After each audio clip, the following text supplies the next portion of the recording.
Welcome back to the Huddle. It's not long now till round 1 and we need to think a bit about our captain choice. We're going to take a look at a couple of factors to consider when picking a captain, then we'll have a look at some captain options for the first round.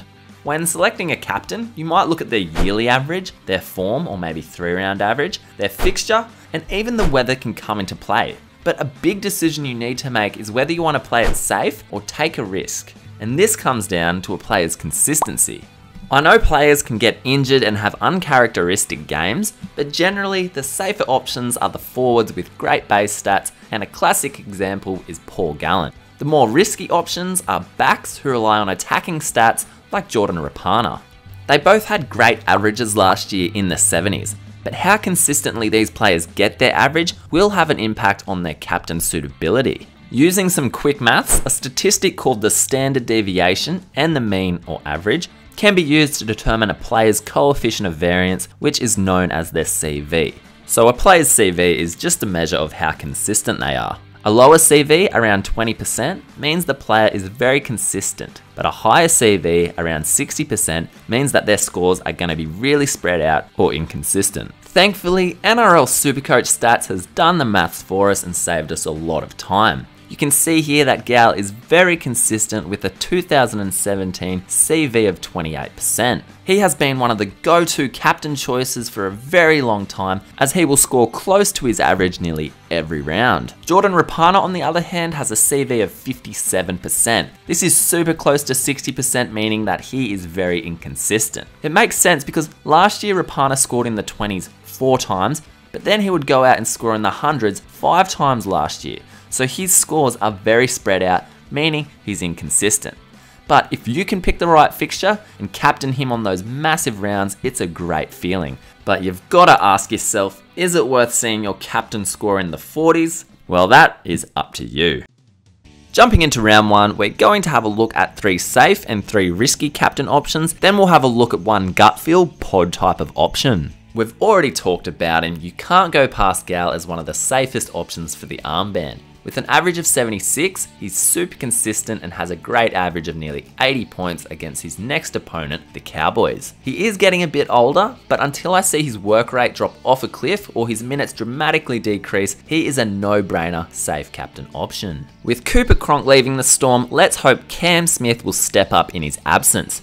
Cam Smith isn't quite as consistent as Gallen, as his CV is a little bit higher. He just doesn't take as many hit-ups as those front and second rowers. He does, however, goal kick and gets a try assist here and there. Smith is versing the Bulldogs in round 1, and I know he only scored 38 points against them last year, but there was torrential rain during that game. On average though, he scores 71.5 points against the Bulldogs. With the same consistency rating last year as Paul Gallen and a great average in the 70s, Jake Trbojevic or Gerbo seems to be a safe captain option, especially coming up against the Knights where he averages 71 points against them. In 2017, his average base stats were 3 points less than Gal, but he averages 4 more points than Gallen in creating and scoring tries. And if the talk of him getting the goal kicking gig was true, that would just be the cherry on top.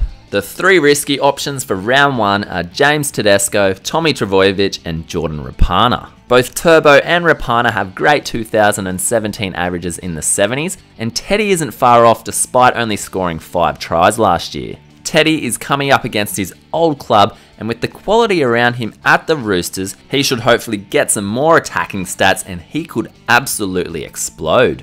Despite Turbo only scoring 17 points against the Knights last year, he did turn up against them the year before and therefore has a solid average of 66 points against them.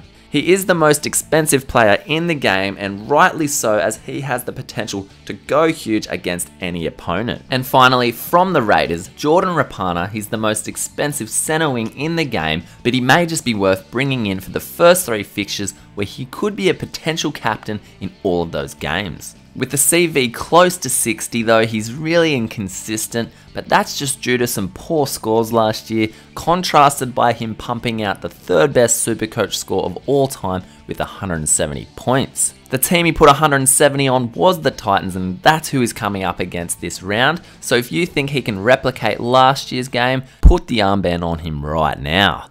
The gut feel point of difference or pod option is Cody Walker. He has a 2017 average close to 60. He's got a mid-range consistency rating, but a great average against his round 1 opponent, the Warriors. Cody is back to playing in the halves where he scored much better from last year, and over the first 5 rounds last year, he averaged 78.6 points. If he can get off to a flying start like last year where he turned up 3 times in the first 10 rounds, he could be a sneaky pod captain option, but again, it is risky. With any of these riskier options, they all have the potential to do well during a good fixture. But during the start of the season, it's hard to gauge exactly how teams are going to look when they come onto the park. They have played a few trials, but sometimes they come out and do shock you. Also, it might not be worth captaining a riskier back in a game forecasted to have heavy rain, as the majority of the ball is spent in the forwards' hands grinding the ball up the middle of the park.